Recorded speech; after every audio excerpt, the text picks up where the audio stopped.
1 Pedro 2, 9 a 10.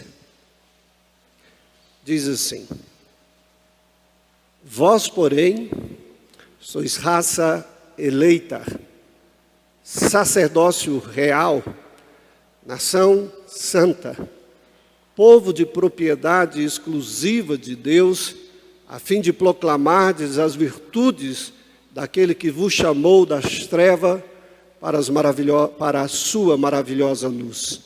Vós sim, que antes não erais povo, mas agora sois povo de Deus, que não tinhas alcançado misericórdia, mas agora alcançastes misericórdia. Irmãos, existe um seriado chamado Residente, que se trata de médicos residentes. E nesse seriado, um dos capítulos dele, fala de pessoas que sofreram um acidente. E dentre elas havia um jovem que sofreu um acidente, parece que na sua moto, e ele estava sem capacete. E esse grupo de acidentados chegam, então, no pronto-socorro do hospital, e a enfermeira, que era inexperiente, que estava fazendo a triagem, olhou para esse rapaz. Ele só tinha um corte aqui na cabeça, parecia normal, apesar que ele disse que estava com dor de cabeça, e ela não deu muita atenção, porque havia outras pessoas que estavam chegando, que estavam muito mais machucadas, aparentemente. E ela então falou assim: não, fica aqui nessa maca aqui, e nem deu o início da recepção, de escrever o nome dele ou coisa assim. E foi cuidar de outros. Esse rapaz estava ali, pegou o celular, estava falando com a mãe dele, e de repente ele foi perdendo a consciência, caiu sobre a maca e deixou o celular cair no chão. E quando o celular caiu no chão, alguém entrando ali, pegou e chutou o celular, e ele foi parar debaixo da mesa da atendente. E, de repente, aquele rapaz que caiu ali já com a mão para fora da maca, um dos médicos viu, foi lá, ver o que tinha acontecido, e aí chamou outros médicos, e, na realidade, aquele jovem havia tido uma hemorragia cerebral, e, infelizmente, eles não conseguiram fazer nada, ele veio a óbito. Mas o que nos chama a atenção, que naquele momento do atendimento, o médico virou para a enfermeira e perguntou: qual é o nome dele? Ela falou: eu não sei. Aonde ele veio, o que aconteceu? Só sei que ele chegou meio assim e tal. E o médico ficou bravo: você não pegou o nome dele nem nada. E aí essa enfermeira achou uma mochila lá no chão próxima, pegou a mochila, pegou ali a identidade da pessoa e leu o nome e falou: eu acho que ele chama fulano de tal.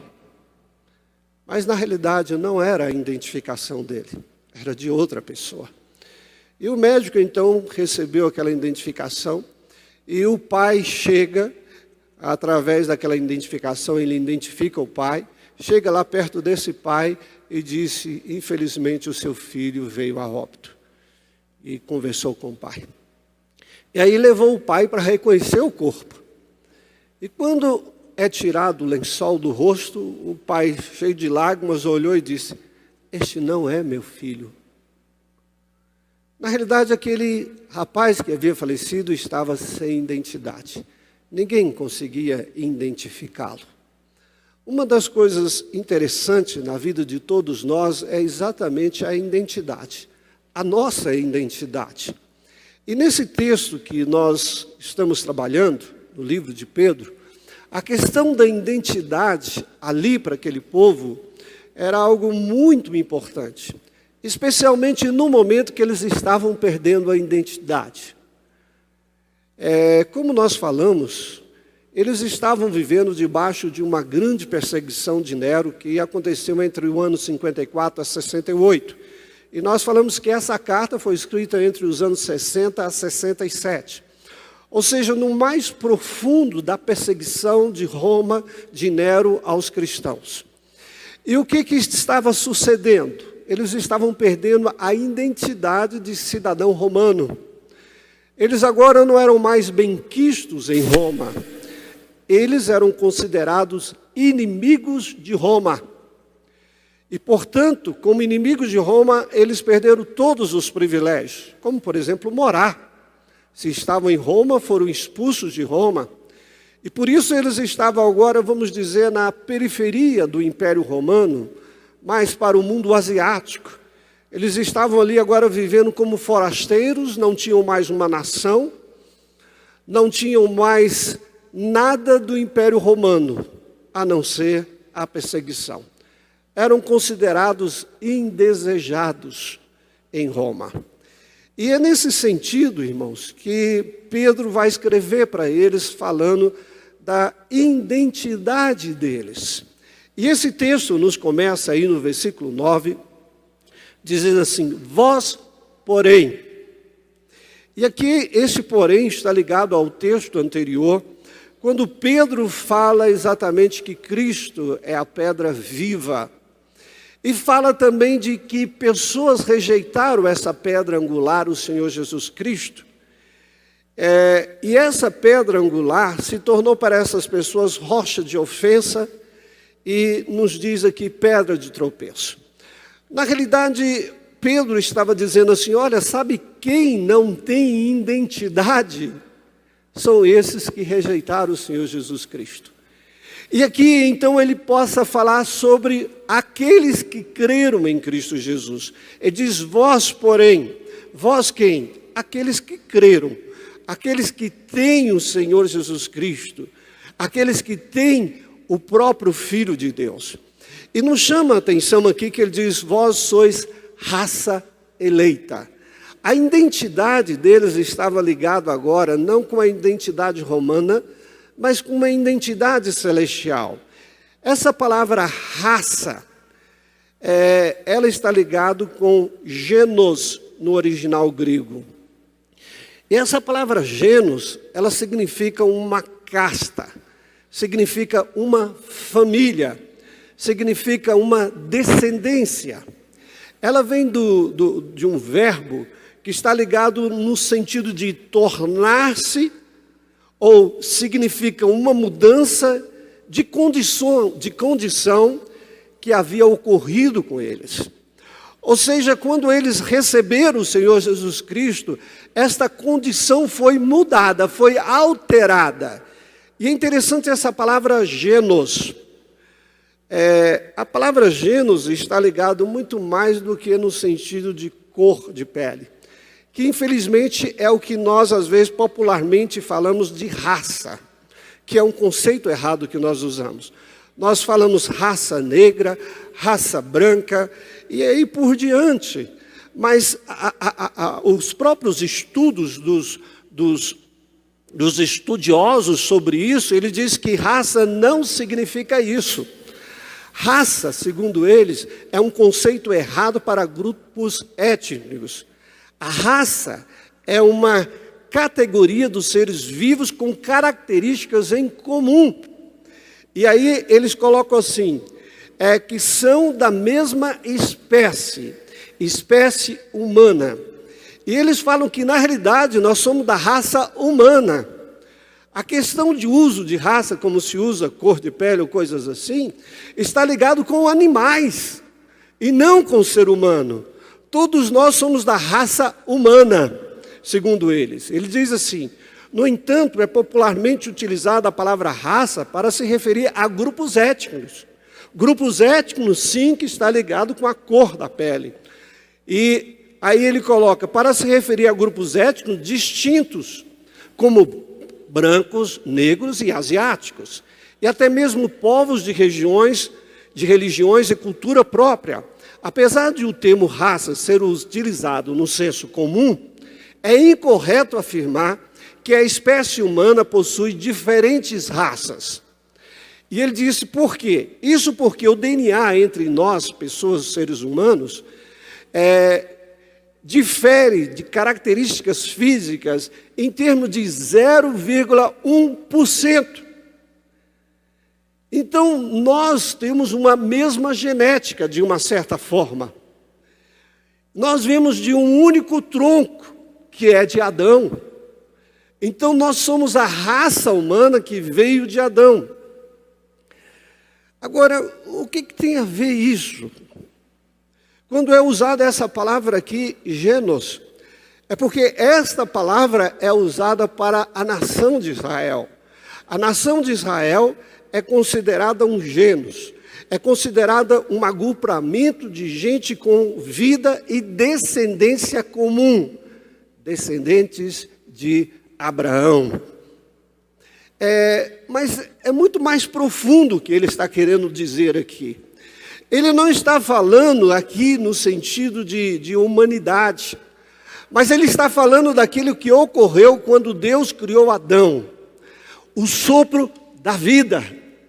Na realidade, nós temos uma genética divina em nós, que é a parte do Espírito.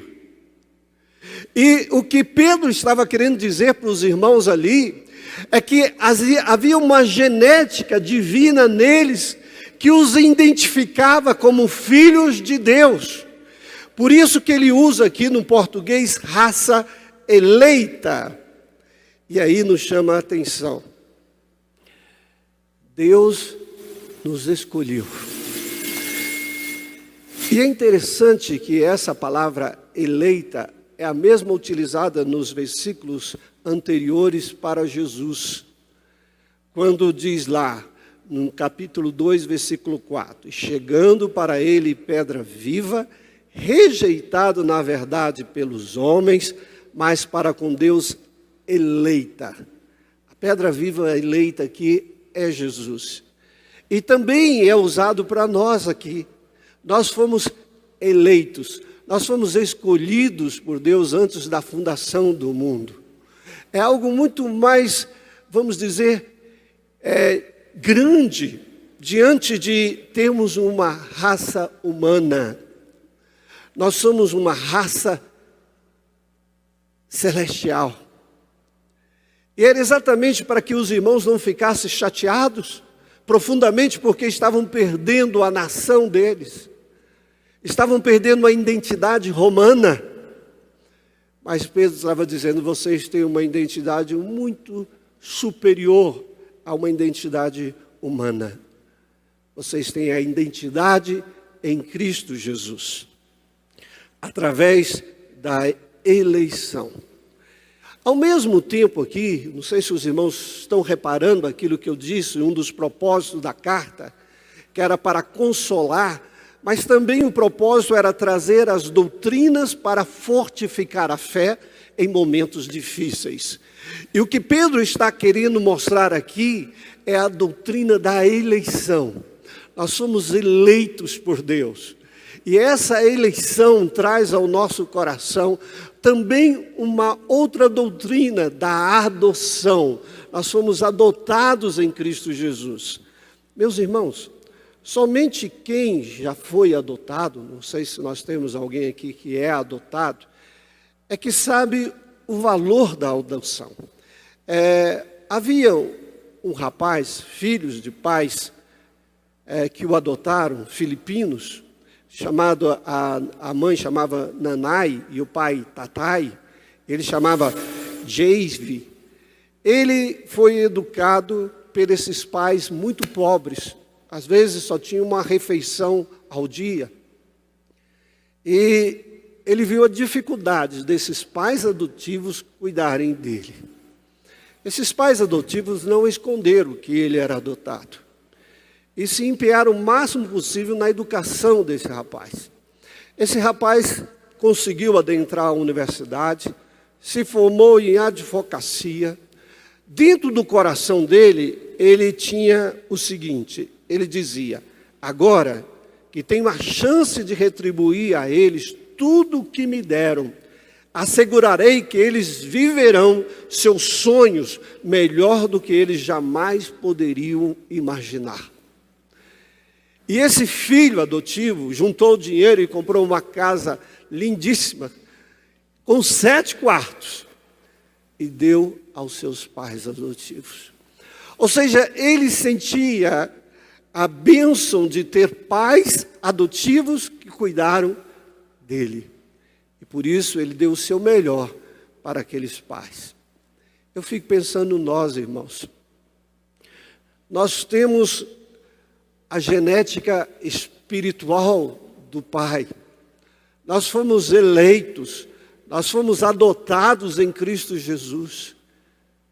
Qual é o valor que nós damos a isso? Muitas pessoas perdem essa identidade de saber que é uma nação eleita, que é alguém que Deus escolheu. E é isso que nós vemos aqui, irmãos. Nós fomos eleitos, escolhidos por Deus, gerados no sangue do Cordeiro. O sangue do Cordeiro, vamos dizer, a genética daquele sangue eterno, veio para a nossa alma e nos lavou de todos os nossos pecados. Portanto, a nossa identidade é uma identidade de eleitos de um Deus que forma uma nação. Mas, em segundo lugar, a nossa identidade tem uma outra característica. Ele diz aqui: vós, porém, sois raça eleita, sacerdócio real.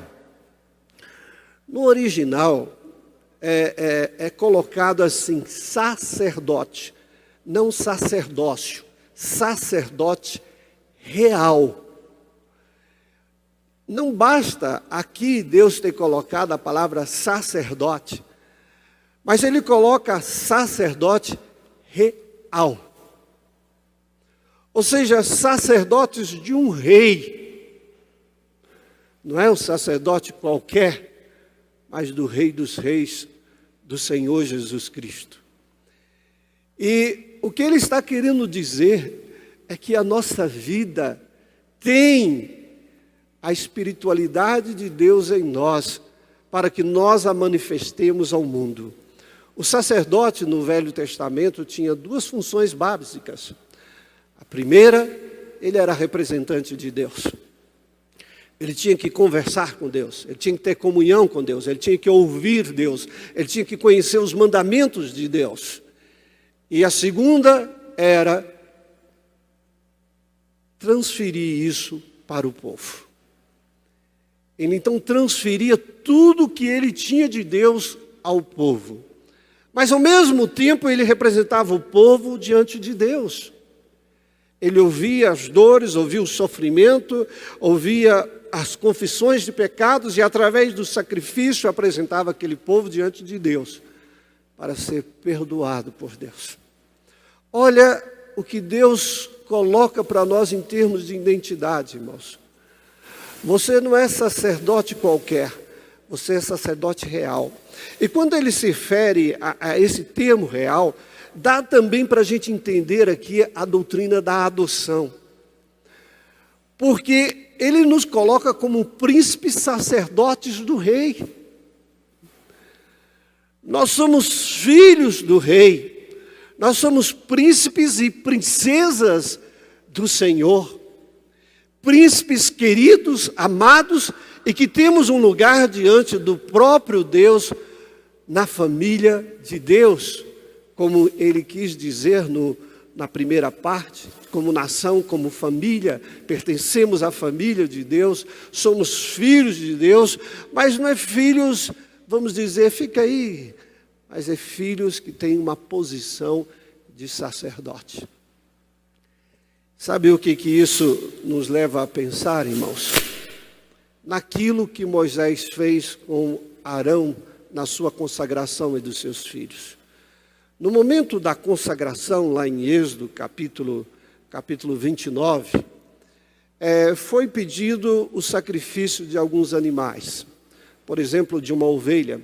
E quando tiravam o sangue da ovelha era colocado sobre a cabeça de Arão e dos seus filhos. Mas lá na frente, no versículo 20, ele fala uma outra coisa também, diz: imolará o carneiro, e tomarás do seu sangue e o porás sobre a ponta da orelha direita. O sangue deveria pegar na ponta da orelha. E depois diz, e colocará na ponta do polegar direito. O sangue era colocado aqui. E depois ele diz que deveria ser colocado também na ponta do polegar do pé direito.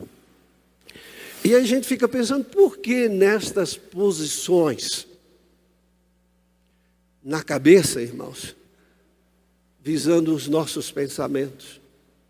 Algumas vezes nós temos pensamentos que não prestam, visando dizer que os nossos pensamentos deveriam ser santos. Na ponta da orelha, para nós filtrarmos as coisas que nós ouvimos de errado. O nosso ouvir deve ser santo, porque quando nós ouvimos, vem para o nosso cérebro e nós então montamos juízo de valor em cima disto.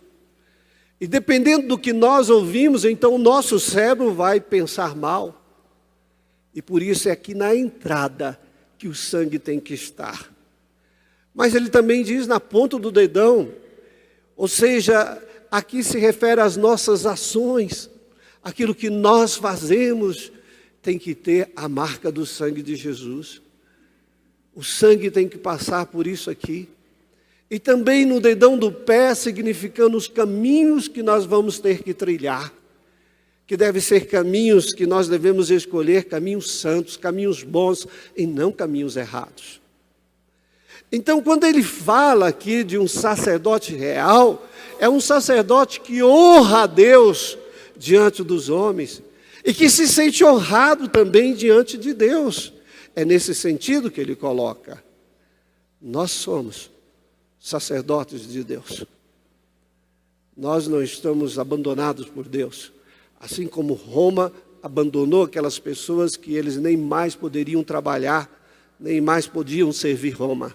Nós temos a identidade de sacerdotes ou sacerdotisas do Senhor.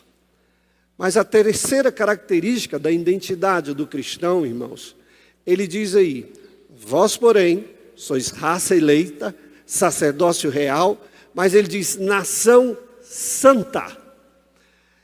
A palavra nação aqui é a palavra etnos. E aí dá para perceber uma diferença. A sociologia diz que a etnia é um grupo étnico, é um grupo cujos membros se identificam com base em seus aspectos culturais, com seus costumes ou suas tradições artísticas.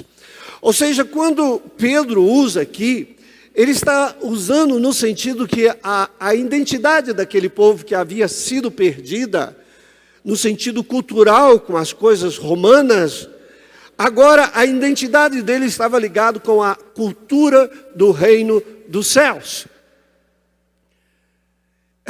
E não dá para a gente perceber quando ele usa essa palavra nação aqui. Ou seja, ele está nos colocando, irmãos, que a nossa cultura agora não é mais a cultura mundana. A cultura daquele tempo era que deveria ser adorado César, que deveria ser adorado Nero, que eles deveriam comer carne sacrificada aos ídolos, que deveriam participar em festividades de impurezas no próprio templo, de mulheres que se ofereciam sexualmente. E aqui eles perdem a cultura de Roma. E Pedro está dizendo assim, vocês têm uma nova cultura. A cultura de vocês é uma cultura dos princípios de Deus aplicado na vida de vocês. Outro dia, o Luciano Huck falou do ministro da Educação, que quando ele fosse para o ministério, que ele deveria deixar as coisas de Deus em casa. Ele disse não. Ou seja, como nós podemos deixar a verdadeira cultura evangélica em casa? Como você pode ir para o trabalho ou para a escola e deixar a cultura cristã em casa? Essa cultura pagã, ela vai cada vez mais se deteriorando.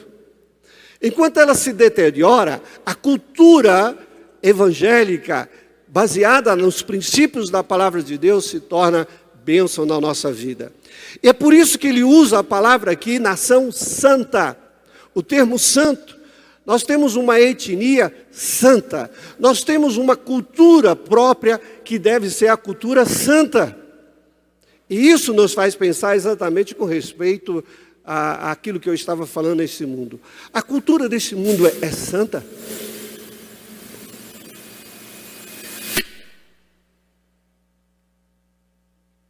As coisas que o mundo está fazendo é santo? E exatamente ele está dizendo que a sua identidade no reino de Deus está ligado àquilo que é santo. Lembra de Ananias e Safira? Que chegaram, querendo demonstrar ao povo que também estava com as decisões que foram tomadas dos apóstolos de vender as propriedades que possuíam, colocar o dinheiro ali diante da casa de Deus e esse dinheiro ser distribuído entre todos. Qual era a cultura deles? Tirar sempre proveito. Eles venderam algumas propriedades e colocaram parte ali diante dos discípulos. E aí o Espírito Santo veio e os matou, tanto Ananias como Safira. Ou seja, às vezes nós que estamos aqui neste mundo, queremos ter a união da cultura da palavra de Deus e da cultura humana. Não foi isso também que Judas Iscariotes fez? Vivia no meio do povo de Deus, vivia no meio dos discípulos, considerado e respeitado porque era discípulo, mas entretanto trazia uma cultura de tirar proveito. E nessa cultura de tirar proveito, ele sempre colocava alguma coisinha ali na sua bolsa, dinheirinho que era arrecadado. Nessa cultura era o que eu posso tirar de proveito da fé cristã, o que eu posso tirar de proveito de Jesus, já sei, vou vender Jesus. E ele vendeu Jesus por 30 moedas. Essa é a cultura que vem permeando o nosso tempo e a vida das pessoas. E Pedro está dizendo assim, olha, essa cultura não pertence a vocês. Vocês são uma nação de Deus, mas que deve viver em santidade. Mas por último, ele fala da identidade do crente, do cristão, e fala uma outra característica. E aí ele diz assim, vós porém sois raça eleita, sacerdócio real, nação santa, e aí ele usa um outro termo, ele diz povo de propriedade exclusiva de Deus. Essa palavra povo é a palavra laos no grego. E aqui está ligado com a definição que se dá a povo. A definição que se dá a povo é o conjunto de indivíduos ligados a um determinado território, por um vínculo chamado nacionalidade. É interessante, porque o povo havia perdido o território. Se eles estavam em Roma, eles foram jogados para fora de Roma. Eles agora estavam na periferia daquele mundo. Eles agora estavam sem casa, sem localidade. Eles perderam o território romano. João foi levado para a ilha de Patmos, foi retirado também. Então eles não tinham mais o território que dava a eles a nacionalidade. E meus irmãos, Pedro então coloca aqui dizendo, vocês agora são um povo de Deus que tem um território não vinculado a essa terra. O nosso território é o território celestial. E como isso é importante para aqueles irmãos saberem que apesar que perderam a sua pátria, eles tinham uma outra pátria, que era a pátria celestial. E às vezes é tão difícil nós desvincularmos do nosso território, da nossa nação como território. E em momentos em que você vai ficar decepcionado com a sua nação, que você tem que entender muito mais que a sua nação como território é os céus. E, meus irmãos, agora essa palavra aí está vinculada com uma outra palavra. Ele diz povo de propriedade exclusiva de Deus. Ele diz, irmãos, que nós agora somos um povo de propriedade exclusiva de Deus. Sabe o que isso significa? Que nós não somos de nós mesmos. Nós temos alguém que é proprietário nosso. A gente estava ouvindo algumas notícias sobre a perseguição na China, e o Estado entende que ele é proprietário de todos os chineses. E por causa disso, os chineses têm que fazer a vontade deles. E uma das coisas é, não pode ter a fé cristã. A fé tem que ser no Estado. E era exatamente isso que Roma estava colocando, que a fé deles não poderia ser em Cristo Jesus. E eles não queriam levantar a sua mão e saudar César. E Pedro estava dizendo, olha, lembre-se disso. Vocês são propriedades de Deus. Deus os resgatou do pecado. Deus os resgatou dessa vida fútil através da morte do Cordeiro. Vocês pertencem ao Rei dos Reis. Imagine o conforto que foi ao coração dos irmãos. Imagine aqueles que estão sem terra, sem propriedade, sem nação, e agora entende que eles têm Deus como seu proprietário. Sabe o que isso implica nas nossas vidas, irmãos? Na prática, é que nós temos que revelar quem é o nosso Senhor. Nós temos que testemunhar que quem é o nosso dono é Deus. Nós temos que testemunhar que o nosso verdadeiro território é os céus. Quando nós pensamos nisso, irmãos, a terra, vamos dizer, é só um sonhinho que nós temos. É só de fato, como Pedro diz a eles, vocês são forasteiros. E isso aqui era para fortalecer a fé dos irmãos. E aí eu quero concluir pensando exatamente nesse sentido, irmãos. Como é que está a sua identidade espiritual? A física você já tem. Lá, naquele momento que aquele jovem morreu, e não foi achada a identidade dele, o médico ficou muito sensibilizado com respeito a um jovem que não tinha identidade. E aí chamou a polícia, colheu ali as digitais daquele rapaz para ver se identificava quem era o rapaz. E aí uma médica virou para esse médico e falou assim, olha, você tem que se importar com os vivos, não é com os mortos. Mas ele se importou com aquele rapaz que naquele momento não tinha identidade. Só que foi no final do turno, quando ele ia para casa, aí a pessoa que estava atendendo falou assim, doutor, a pessoa que limpou aqui no final do dia achou um celular. O senhor quer ver? Aí o doutor achou, pegou o celular e ele pensou, deve ser daquele rapaz.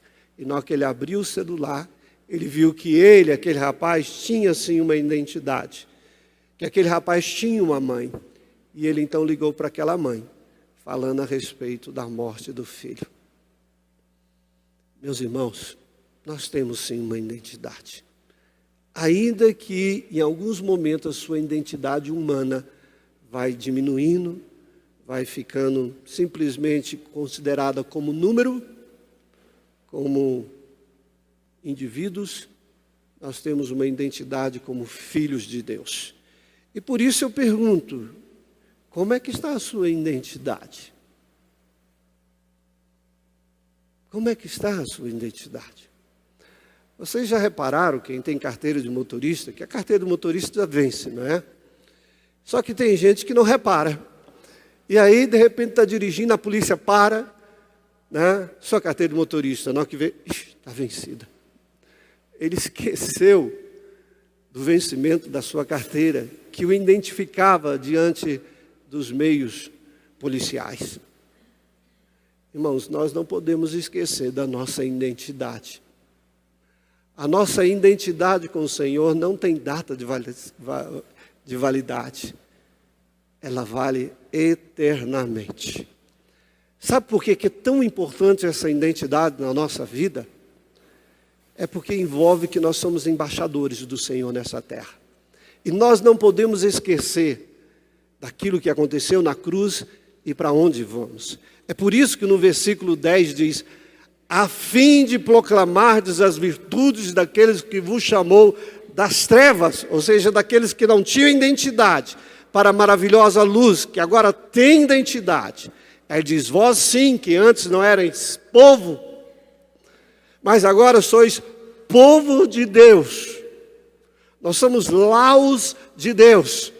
Nós temos agora, sem sombra de dúvida, um território celestial, que os nossos olhos não viram ainda. Mas a palavra do Senhor diz que nem olhos viram, nem ouvidos ouviram, nem jamais penetrou em coração humano o que Deus tem preparado para aqueles que o amam. Deus tem preparado uma nação e estamos caminhando para ela. Então, proclame as verdades do Senhor aqui nessa terra. Em nome de Jesus, amém. Vamos orar. Pai, obrigado pela sua palavra, ela é tão profunda, Senhor. E nós sabemos que os dias vão piorar sobre a face da terra. Talvez nós não estamos sentindo como o povo daquele tempo de Pedro, Pai. Mas a tua palavra nos fala de perseguições que advirão, assim como está acontecendo para cristãos na China e em outros lugares do mundo. E nós temos que ter a nossa identidade, Senhor. Nós temos que ter a nossa identidade de sabermos, Pai, que a nossa genética é uma genética celestial. A nossa família é uma família dos céus. Nós temos que saber, Senhor, que nós somos sacerdotes reais do nosso Deus eterno, Senhor. Nós temos que saber, Senhor Deus, que nós temos uma etnia, Senhor Deus, que nós temos costumes dos céus nas nossas vidas, Pai. E por último, Senhor Deus, nós temos que saber que nós somos um povo que é do Senhor. Nós somos um povo, Senhor Deus, que tem a santidade e que devemos vivê-la nessa terra. Glorifica o seu santo nome sobre a vida de todos nós, Pai, que jamais percamos a nossa identidade. Abençoe a vida de todos aqui, Pai. Em Cristo Jesus. Amém.